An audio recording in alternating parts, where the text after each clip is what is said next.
Day 9. The humility of the hunt. Attention is the holy grail.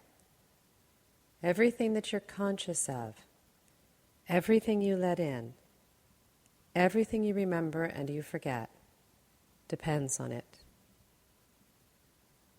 F.M. Alexander calls bringing the attention back to ourselves constructive conscious control.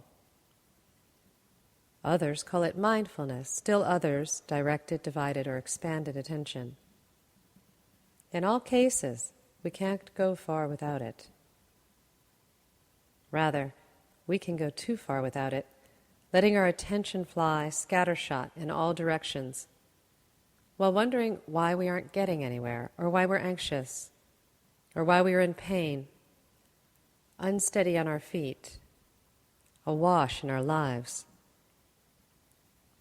A student, we'll call him Rob, comes in for a lesson because he has a pinched nerve in his neck. He's in awful pain. He's also a really smart guy, attentive, amiable, accepting. During his second or third lesson, his pain already subsiding, and his skills at attending to and directing himself growing at way above normal speed, Rob turns to me with a grin and declares, "Attention is a heck of a thing."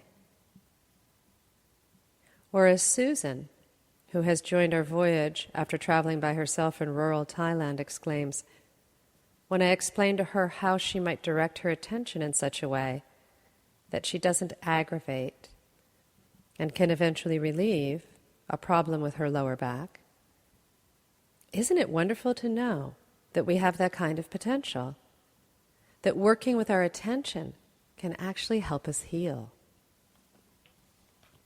All the while I'm introducing the concept of constructive conscious control to Susan, she is listening, following along, and obviously considering the verity of what I'm saying. Her response is in contrast to the more than occasional garage door slamming shut looks that people get on their faces when they're given this same information.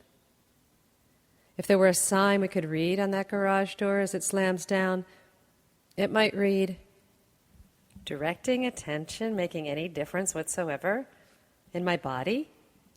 Preposterous." Yet even those who have committed to this work over a long period of time have, if not doubts about the value of the daily practice, doubts about their ability to discharge the work in a meaningful and consistent way. A man I know has had a dedicated sitting practice for 25 years and has been a student of the Alexander Technique for almost that long. At about the 21-year mark in his daily sitting, he made this journal note. "It was one of those days when my sitting pretty much amounted to marking time. My mind and my attention wandered wildly. I would draw it back in, and before I could remember where I had left off in the exercise, I was gone again. There was no particular source of distraction.